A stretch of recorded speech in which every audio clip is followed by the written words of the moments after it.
who've had debate experience, and you may already know how to take notes, but you may not know how to take notes in British parliamentary debate. And they're unlike in many formats of debate. There's kind of one model everybody uses and everybody follows, but in British parliamentary debate there are a number of different styles, and I've tried to put my techniques together from the many different formats I've taught, and I think it's very different. If you're one of the early speakers, your note-taking is very different than if you're one of the late speakers, and your note-taking starts during prep time. So I'm not going to tell you that this is the perfect way to do it. I'm telling you this is the way I do it. When I debate, not when I judge, of course, but when I debate. And when I started doing British parliamentary debate, I started debating again because I thought that would be the best way for me to learn it completely. And so here we go. Now, obviously, you know you need to take notes. You speak from your notes. Your notes are your record of what they say and the text of what you're going to say. Given that, I want to talk about 4 different types of flow sheets. If you want, there are actually 5 different pieces of paper, but I want to talk about 4 different pieces of paper. And they are your preparation sheet, your flow of everybody's arguments in the debate, the flow for your new argument you're presenting in the debate, and finally a page for your introductions and conclusions. Okay? And I think one of the most, anybody got a spare pen? I think it cost me a spare pen. Thank you. I appreciate that. So let's start with your preparation sheet of paper. Okay? And we're going to just draw a picture, and I'll hold it up to the camera, of what your preparation sheet should be like. I am a very visual thinker. I try to, I draw pictures with words and sort of imagine what's going to happen and how things work. So, this is sort of how I handle it. At the very top of this page, you would put especially if you are the first government team, your definitions, the words you're going to define, okay? And you don't need to have your precise definition now, but you have to realize that, there are certain words that are going to have to be defined. Don't worry about defining every word in the motion. That's silly. Actually, there are some other words you might want to define that will show up in the motion that are important. Like in the debate I just judged, there was a lot of disagreement about what equality meant. Does equality mean equal rights, or does it mean the same as? Equal rights is more a law concept, right? And the same as is sort of a mathematical concept with the equal sign. But anytime that you're going to use one of these abstract concepts, beauty, freedom, democracy, equality, you need to think about defining those as well. So this is in your valuable 15 minutes, the kind of thing that you would do, okay? Now, in the middle here, you list the strongest arguments you think for your side. And too often people are very satisfied if they have 2 or 3, right? So, yeah, I mean, that may be enough, but not if you're not if you're at the second half of the table. What if you only have 3 arguments to the second government team, and the first government team takes those 3 arguments? Then you don't have it. Usually, if you're at the bottom of the table, you need between 6 and 8. Okay? And so you have this list of your arguments. You come up with them. What are arguments in favor of the motion? Why do we want to have unisex bathrooms? Equality, access for transgendered people, help parents with toilet training, equalize diaper changing capabilities, right? So you think of all these things. And if you're at the second half of the table, right, when they use one, you cross that one off. And then they use another one, And you cross that one off. And as soon as you know what they're saying, then you say, okay, these are the ones they didn't use. Which ones are we going to pick for our extension for second government, second opposition team? Right? And then you can start working on them during the debate. If you're one of the second teams, you don't start writing out your arguments before the debate. Because you're likely to pick one that one of the first teams will take. Right? And so, have a few arguments. But if you're one of the top teams, one of the first teams, you don't need quite so many, but it doesn't hurt to have 4 or 5, so then you can pick the best 3. Okay? And then as the debate goes on, you cross them off, and then you know what to do if you're one of the second teams. You guys, how am I doing? Who did I lose? Come on, you can tell me. How many arguments do we need for the I think if you're a first team, I think you should have 5 or 6, and then pick the best ones. And if you're a second team, it doesn't hurt to have 6 to 8. At least 6. Okay? So definitions here, but wait. There's more. At the bottom, down here, I would write a couple of rhetorical ideas. Right? We may go to the bathroom in different ways, but we're all human beings. And we're all accomplishing the same thing when we use the bathroom.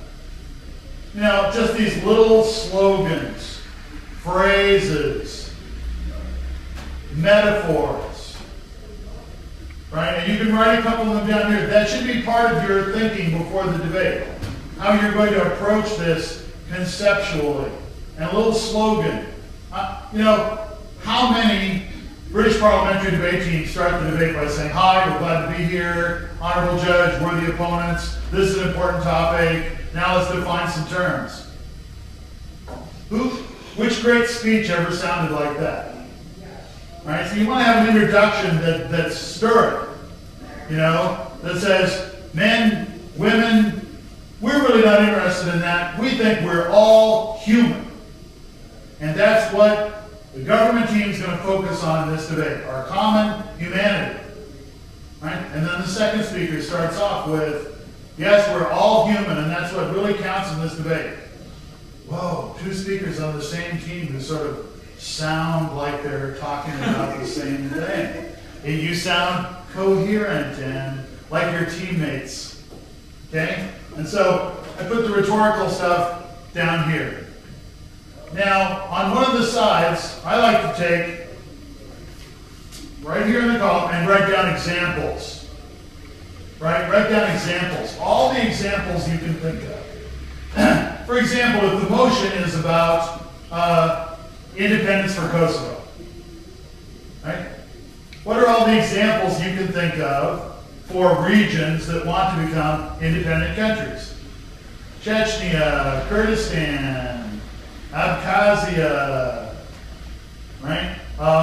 Quebec, Vermont, right? All these different things that just so you write these examples down. And you go, Chechnya, is that a good example of a successful self-determination movement? No, that's not. That's not too good. How about the United States? Well, there's a pretty good example of a successful self-determination movement. Or countries that became independent after the end of colonialism, right? So you get these examples, and then you circle the ones that seem to work for your side. Then when you're building your arguments, you have examples down. Number 1 weakness in British parliamentary debate, and what separates the really good teams from the bad teams? Examples to support your argument. Examples to support your argument. What does the example show? The example shows that, hey, I've got this argument, but reality supports my argument.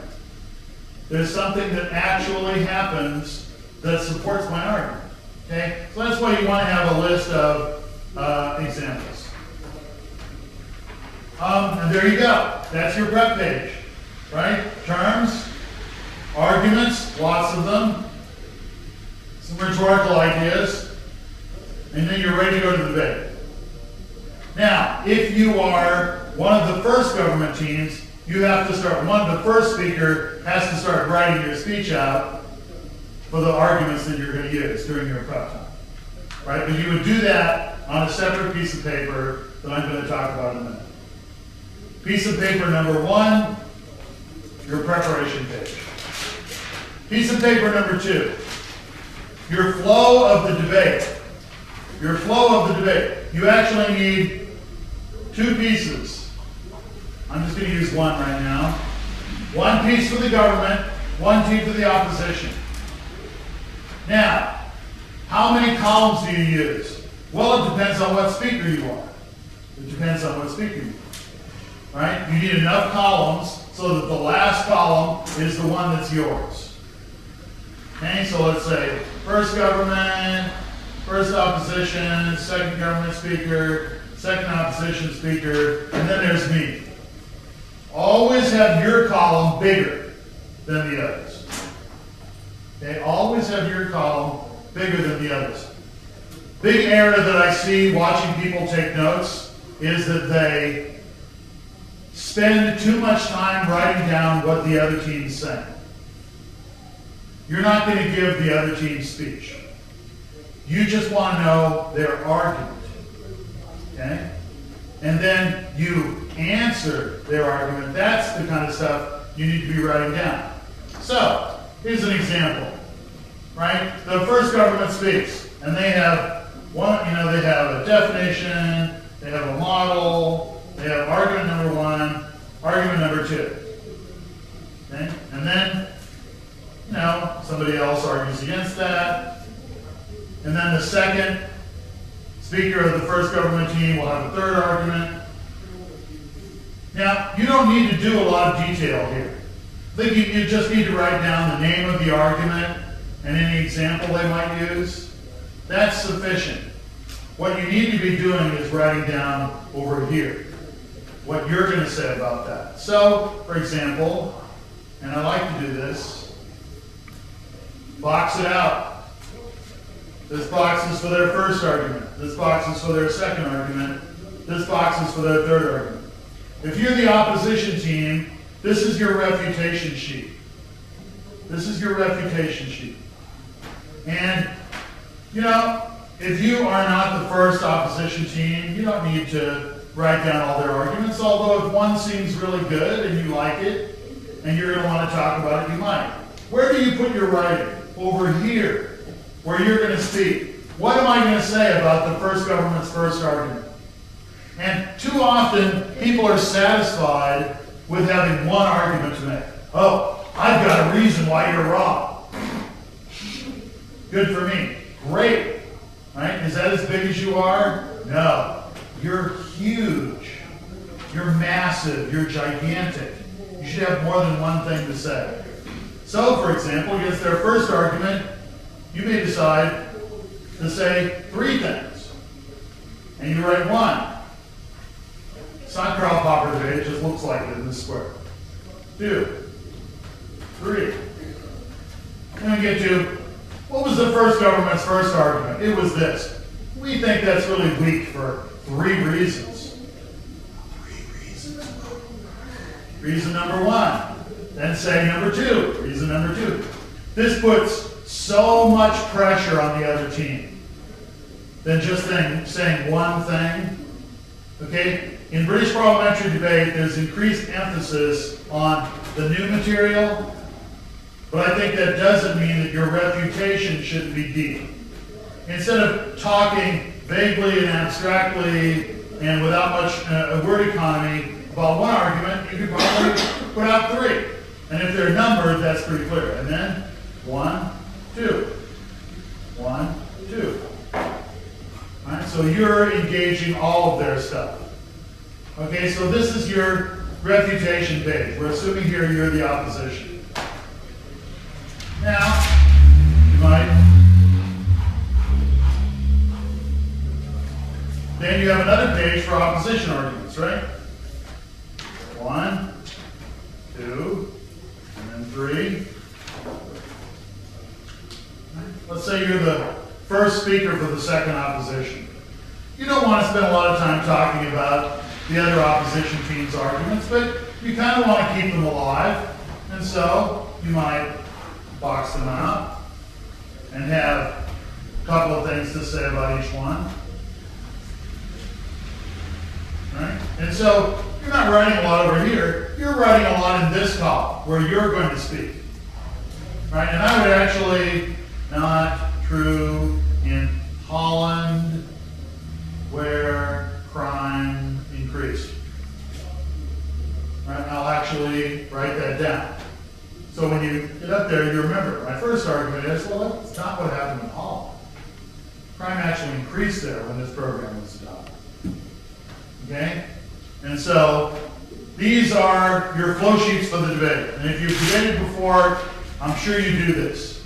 You know how to do this. How is it different? You spend more time writing in your column and less time writing down what they're saying. Okay, how's that? You there?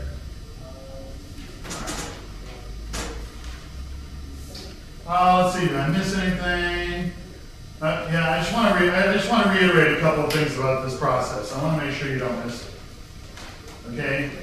Make sure to make your column wider. Make sure to make your column wider because you're going to write more. You go, oh, it looks so full, I'm satisfied. Right? If it's a little wider, you'll make sure to find some more stuff to say there. Right? Don't waste your time spending all your effort writing down what they say. That's not productive for you. You should just write down the title of their argument and then spend time writing how you're going to answer it. Right? Spend time writing down how you're going to answer it, not their stuff. It makes you feel good when you look good, like you're writing copiously while they're speaking. But you're not writing anything that's going to help you win the debate. You're writing what they're saying. You need to be writing what you're going to say. Have more than one argument. Number them. Number them. It makes you sound like you're really together. Well, you know, I think there are 3 reasons why this is totally untrue. The first reason is, the second reason is, the third reason is, and it's amazing the way some of these will sneak through, and your wit speaker can say things like, you know, my partner's second argument totally destroyed this position of theirs, and they've never answered it. Right? Remember, it was so good. My partner won the debate, and they didn't even know it. Right? And so these arguments slip through, and you're able to take advantage of them.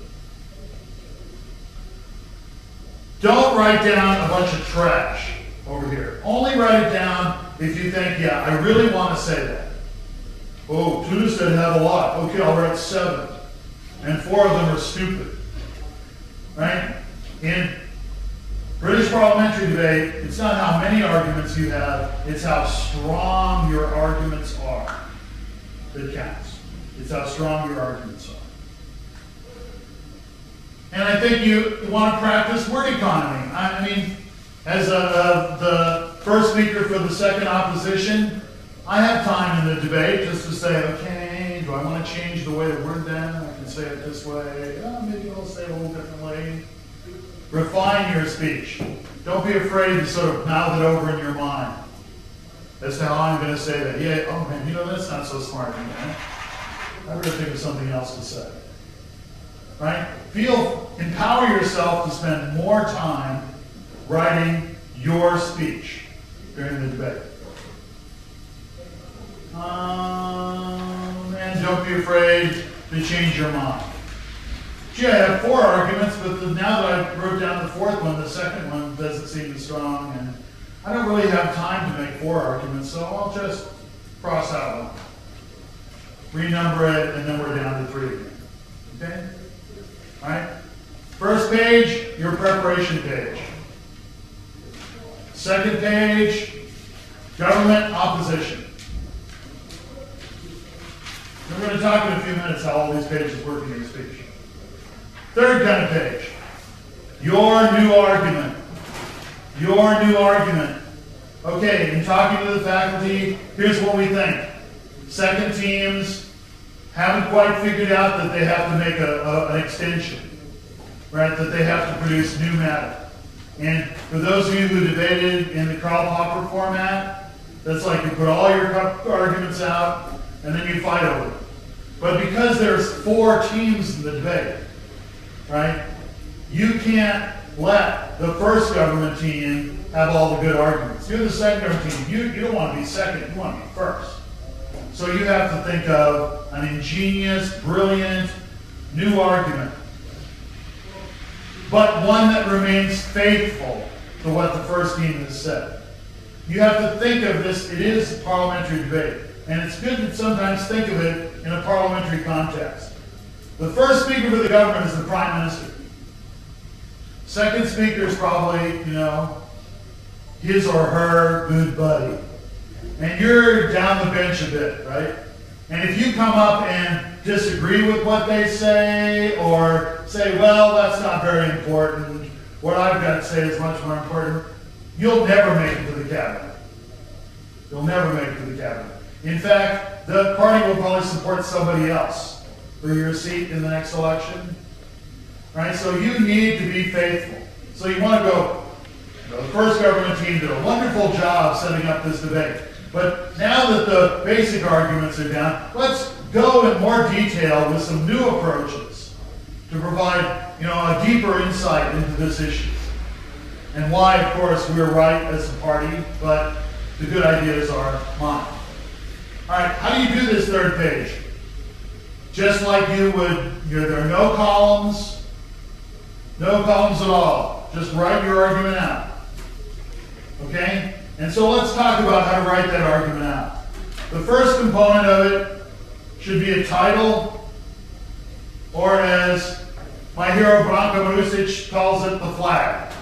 This is the basic title, label, or flag for the argument. It should be a complete thought. It should not be something like prosperity for all. Right? That's not a complete thought. Right? It should be free trade guarantees prosperity for all. Right? It should have a subject, a verb, and an object. And that should be, and this is the first thing the judge will write down. I don't know if you've ever seen this ridiculous way in which some people organize their arguments. Internationally, nationally, and locally, it's a good idea. And then they'll say the same thing, but their examples will be, it'll help farmers locally, it'll help, industrialists nationally, it'll help, and it's like, it's the same argument. Or here's the other one I hate. Socially, economically, politically. That's right, I can state the same argument 3 different ways. Right? You want to have arguments that are important not by geography or academic discipline, but by the issue that they confront. The issue that they confront and the strong impact or advantage or meaning that they give your position in the debate. Right? Why do I oppose agricultural subsidies? Not because they're good economically, socially, and politically, but because currently agricultural subsidies keep 1 billion people in poverty.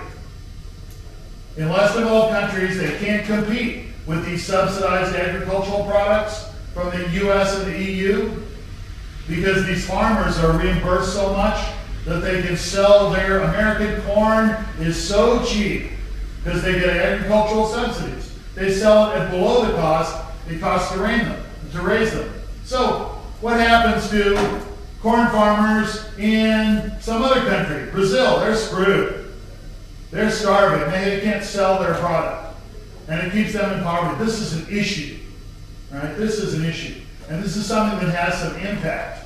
And at the end of the debate, you can go, yeah, your stuff may work socially, politically, and economically, but we pull 1 billion people out of poverty, and that's more important than your vague claims. Okay? So you need to have a title that explains that argument. Then you need to have a thesis statement. A thesis statement. 1 or 2 sentences that explains what this argument is in its entirety. In its entirety. You'll see that this is really the model that you learn in writing an essay about how to write a paragraph. You have a topic sentence. You have a couple of sentences that explain and illustrate.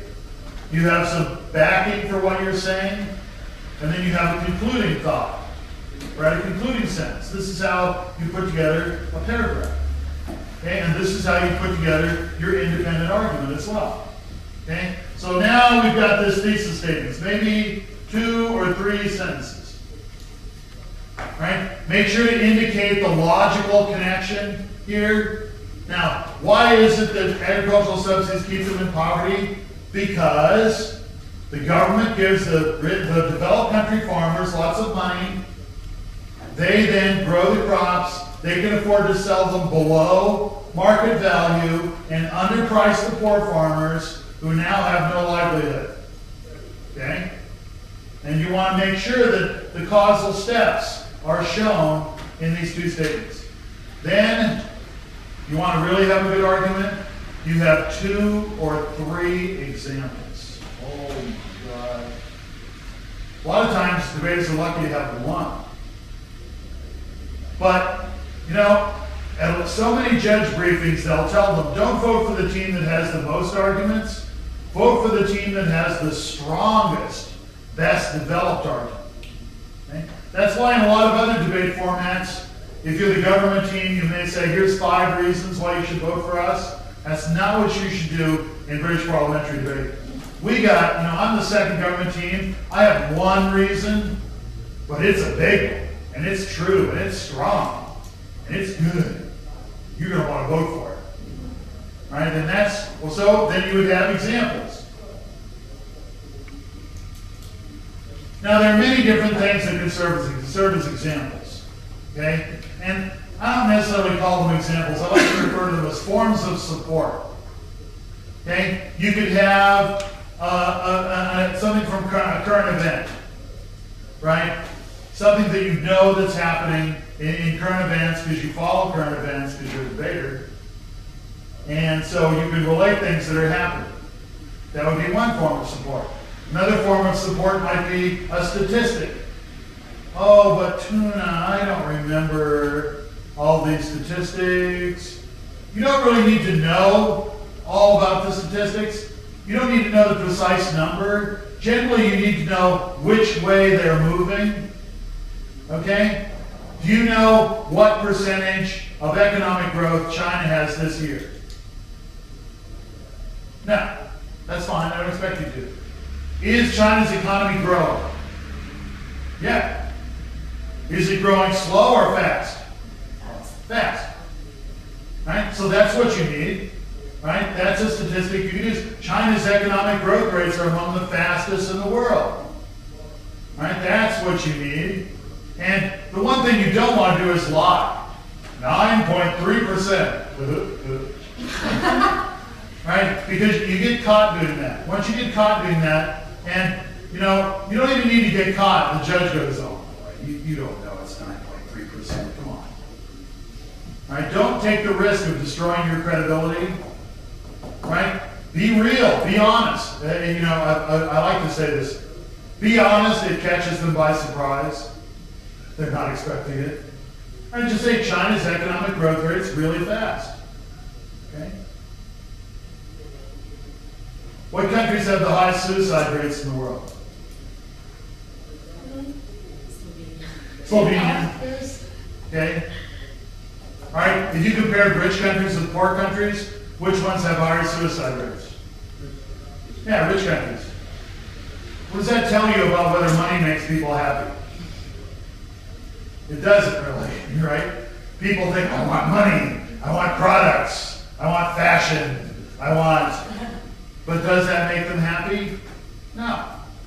Right? They find their lives full of dross and drizzle that they spend their money on. Doesn't create happiness. And, so, these are the kinds of statistics that can really help you. Because how many times in debates do people say, oh, well, people will have more money and that'll be better? Yeah, you sure? Then how come rich countries have the highest suicide rates? And as you debate more and have experience, you develop these kinds of ideas that you can use. Okay? So we have current event, we have a statistic, you might have some expert, you know, who said something. It might be Nietzsche, it might be Angela Merkel, it might be someone, because you follow the news, so you sort of know what people say, right? You know that that there's a lot of criticism about the U.S. Kidnapping people and taking them to Turkey and having the Turks torture them. You know there's a lot of criticism, and that violates a number of international laws, and so you might have expert opinion. You might have a story about someone, right? Just because people vote for you doesn't mean you're smart. George Bush. Right? You can tell a story about someone, right? Or you might even tell a story about yourself. You might even tell a story about yourself. Keep it short, however. Right? So there's you might use a historical example. You might use an example from history. You might want to mention why this is sort of like what we're talking about. You know, what happened in Napoleonic France is sort of like what's happening to, and sort of make an analogy like that. So there's all kinds of things you can use as forms of support or examples. And if you can, if you have three, if you have like a current event, a statistic, and a quotation from somebody important, right? Most often used person for quotations in British parliamentary debate, who? Small, bald, deep voice, Winston Churchill. Right? He said all kinds of funky things that I don't know, they keep getting quoted over and over again. Never invade Russia when winter is coming. It's always a good one. Or, democracy is the worst form of government except for every other kind of government. Right? I may be drunk, madam, but you're ugly, and I'll sober up in the morning and you'll still be ugly. Right? This is Winston Churchill. So, and a lot of debaters try to get some little quotation. If you use three different forms of support, it makes your argument really strong. Okay? Then the last part of it is, I just call it impact. Tell them why it's really important. Tell them why it's really important. People will have jobs. Yeah, so what? What does it mean if unemployed people get jobs? Right? It gives them dignity, self-worth, they can support their families, they contribute to the economic development of their community, they use less drugs and alcohol, right? There's less family abuse. When people who are unemployed for a long time get jobs, it's good. So it's not just people get jobs. Isn't that sweet? No, it translates into real stuff, real reasons why. Oh yeah, you don't want people to get jobs. You're satisfied when they, get drunk and beat up the wife and the kids. You're satisfied if they have no self-concept and self-worth. You're satisfied when the community stagnates. We're not. We think it's important to give them jobs, and that's why you should vote for the government in today's debate. Make it important. Sell it. Right? Sell it. Make it important. Give it impact. Okay? So that's what you do when you present your independent argument. You have a great flag or a label. You have the thesis statements. You have some items from reality that support it, and then you give it impact. You make it sound really important. Piece of paper number 4. This is the page on which you develop your introduction and your conclusion. You draw a line, intro, conclusion. Then you write out something. Not word for word, but you write out that we're all human beings. It's our common humanity that's important. And it may seem trivial to you, but we think unisex toilets, contribute to our common sense of humanity. Right? And then you have a conclusion that's kind of related, so it gives you coherence. And so you write these out, you have an introduction, you have a conclusion. Okay? That was easy. You just write a few sentences. Yeah, just a couple sentences. Right? Then, what do? By God, we're ready to do it. What do you take up to speak? You have your flow of the debate, you have your new matter, you have your introduction and conclusion. say, what am I going to do? I think I'll rebut first. Then I'll do my new matter. Conclusion page on top. An introduction, conclusion page on top. Okay, here we go. Ladies and gentlemen, it's our common humanity which should be the focus of today's debate. And we think that as government team, we're the ones who are doing that. Sure, we're all different and all unique, but we all have that important common humanity about us, which is what's really important. You know, in today's speech, I'd like to examine the government arguments, support them. I'd like to refute the major arguments of our opponent, and then I'll be presenting our new case extension in today's debate. First, let's look and see what the first government team has said. Their first argument was this. Well, we think that's wrong for 3 reasons. 1, 2, 3. Their second argument was, we think that's wrong for 3 reasons. 1, 2, 3.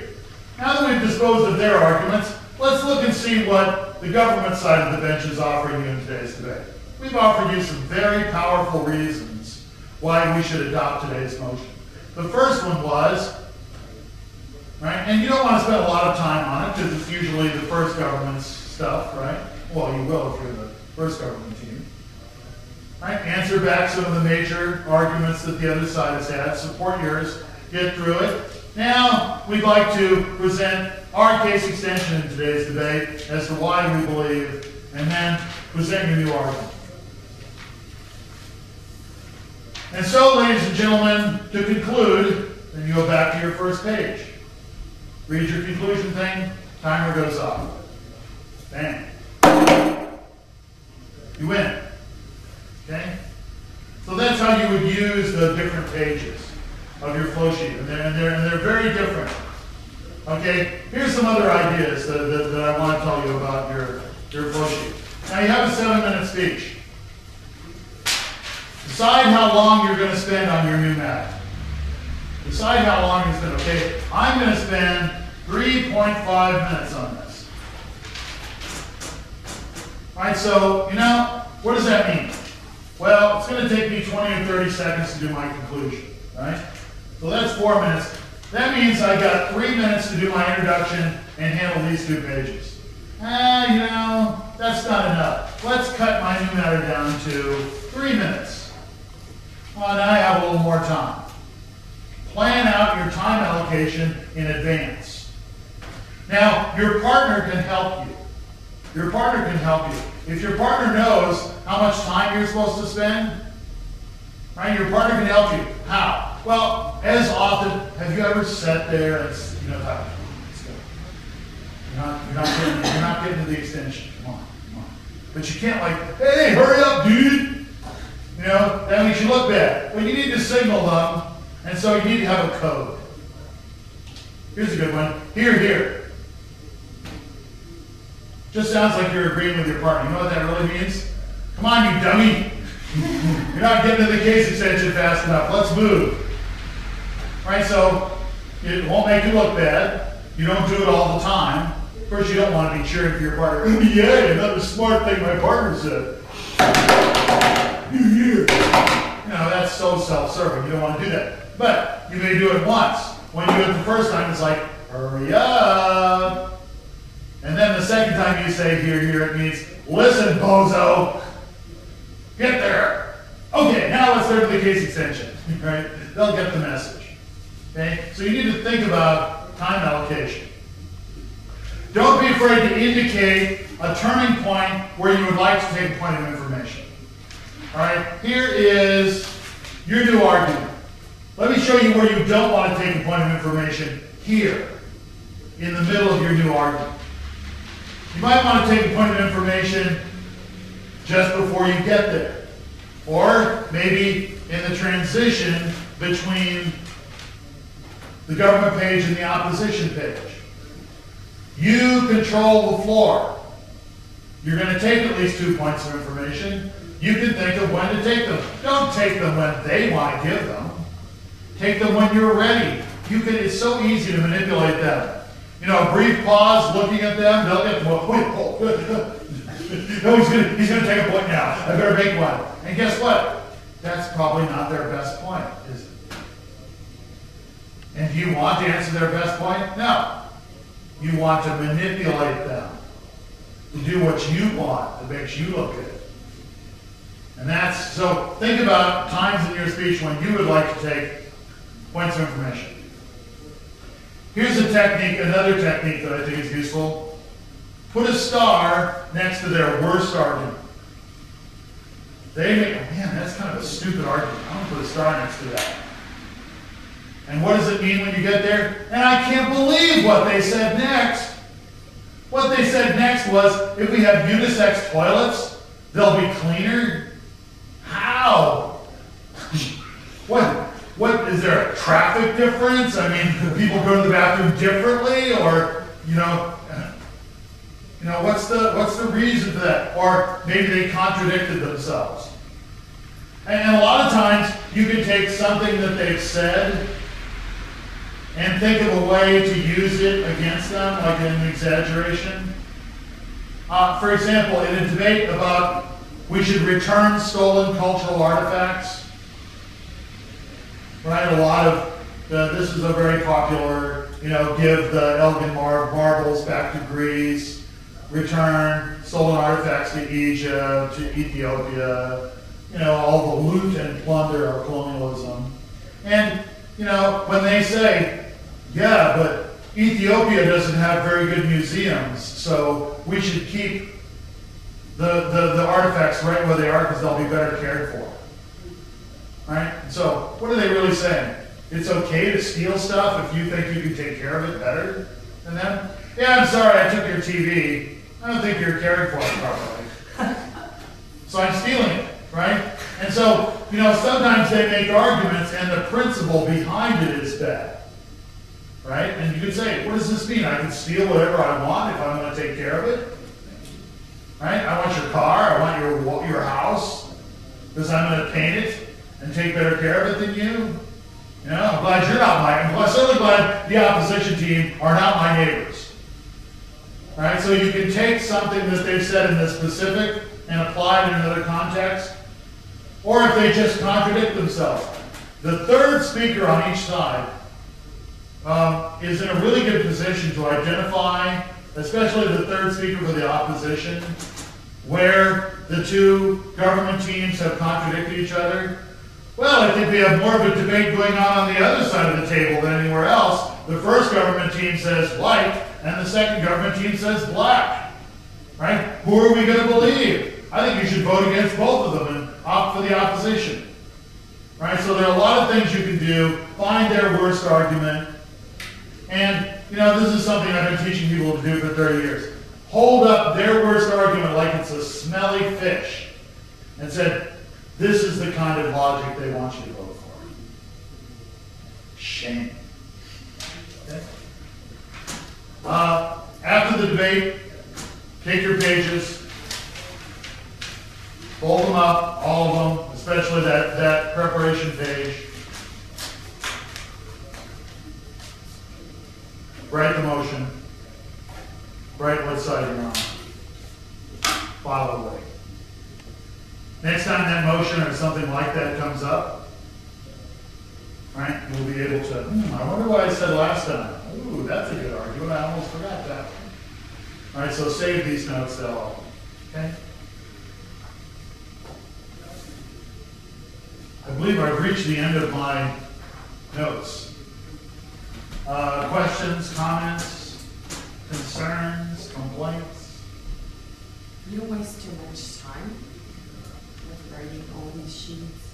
No, because I'm not wasting time writing down what they're saying. I'm spending a lot of time writing down what I'm going to say. Because I still have to listen to what they're saying. Yep. It's absolutely true that you need to learn to multitask. But you listen out of the corner of your ear, as long as you understand their argument. And let me just say, I completely appreciate the difficulty of debating in a language that's not your own. Anybody who debates in a language that's not their own, I think is already the winner. You are already the winner. But you have to push yourself to the next level. Right? And try to listen and work at the same time.